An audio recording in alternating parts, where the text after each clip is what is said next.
Good evening and welcome to News Channel 8. I'm Jerome Aegean. Happy Columbus Day / Puerto Rican Friendship Day. And here's some of the top stories we have for you tonight. A violent and bloody weekend on St. Croix leaves our community in shock. Robberies and carjackings are on the rise. And a hazmat team shows off their work. These stories and more up next on News Channel 8.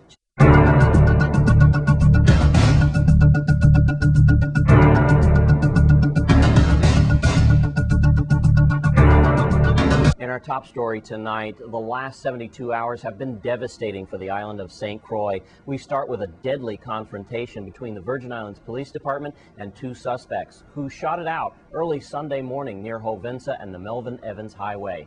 The incident has left one suspect shot dead by police. His accomplice was also wounded as well, and one police officer shot point blank by one of the suspects. Fortunately, that officer was wearing his vest. News Channel 8's Wes Small files this report. That's right, Jerome. It was one of those weekends that police and emergency responders and reporters like myself simply dread. We are near Hovensa, as you could see, Melvin Evans Highway. Camera now panning on the highway. We believe it was early morning hours, Sunday morning, when an off-duty police officer spotted some individuals, two individuals in a vehicle that was carjacked earlier in the week. Now, we're going to hear from Police Chief Oakland Benta on how these carjackings have affected the community in a deadly way, also involving Christiansted robberies and possibly tying in to the killing of 50-year-old Kenneth Peters last week, better known as Bassa. Stay with me because this is a rough one. As we go down to the scene, we have the VIPD then still following these suspects in that carjacked vehicle they believe that was carjacked. Details are still sketchy, but Police Chief Benta could bring it all home. We believe that the VIPD set up a roadblock in this area, and you're going to see the spent casings. There are almost 20 of them when police and the suspects got into a gunfight. Right now, I believe, is a good time to go to Police Chief Oakland Benta, the VIPD. On October 10th, 2010, at about 2:41 a.m., an off-duty officer observed a vehicle which was reported stolen on Thursday, October 7th, 2010.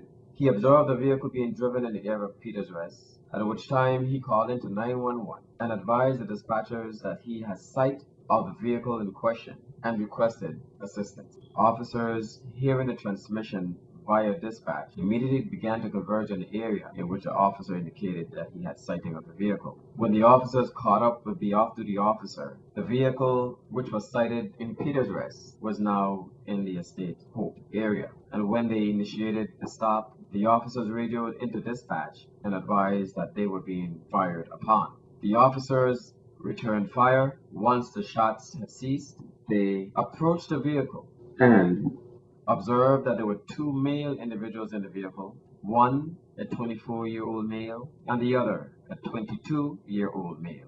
Further inspection of both individuals revealed that they both sustained gunshot wounds, and immediately the officers summoned the assistance of paramedics. While the officers were awaiting the arrival of the paramedics, inspection of the vehicle revealed that there were two 9mm caliber weapons in the vehicle with extra magazines. Upon arrival at the scene by the paramedics began to evaluate both individuals and subsequently began to work on the individual who sustained the most serious injuries. However, that individual succumbed to his injuries on the scene. And thanks, Police Chief Oakland Benta. I stand here in the middle of 25 rounds. That's what the crew counted, 25 orange circles. That exemplifies the gunfight that happened here early Sunday morning. Very deadly, as we have one of the suspects dead, one police officer hit in his chest. Thank God he had his life-saving bulletproof vest on. The other individual, we believe, was treated and released from Juan Louis Hospital. That's what we believe is happening now. If you have any more information on this case, you should call 712-6077 and ask for the Major Investigation Squad. Also, Crime Stoppers at 1-800-222-TIPS, 1-800-222-8477, or you can always call 911. If you're just joining us, we have one suspect dead, one wounded, one police officer wounded, shot in his chest. Early morning gunfight here as the VIPD off-duty officer stopped and rounded up his troops. And obviously the gunfight goes down here, shootout here right off of Melvin Evans Highway and also Hovenza. If we have any more on this deadly shootout that happened over the weekend, we will certainly give it to you. For now, I'm Wes Small for News Channel 8. And the news gets worse. On Friday, a 20-year-old man was shot and killed in a hail of bullets in the Estate Grove area. News Channel 8's Wes Small tells us more. Thanks a lot, Jerome. It was a very bloody and violent weekend for all of us on St. Croix. I'm starting with the demise and the death of 20-year-old Deshane Watts. He's from Upper Love. According to the Daily News now, he becomes the 56th homicide victim in our territory, thus matching the all-time homicide murder rate that unfortunately the VI set last year. 2008, there was 45 murders, and 2007, 45 murders as well. So now, according to the Daily News, Mr. Watts becomes the record-setting homicide victim. Now, to what happened here. Witnesses believe that sources came into this reporter anyway, that 20-year-old Deshane Watts from Estate Upper Love was visiting his girlfriend somewhere in the area of Estate Grove. Usually we pinpoint where these things happen at, but you all know my rules regarding Grove. It is a hostile territory, and this is the way I perceive it. At 7:45 in the evening on Friday night, Deshane Watts was sitting in a black vehicle. Over 12 shots were fired, and at least a lot of them, half of them hitting him in his upper body. He was transported in a private vehicle, and that vehicle was intercepted at a high rate of speed by the VIPD investigators. Then they transferred that individual to a hospital where he was taken to Juan Louis, and he was pronounced dead.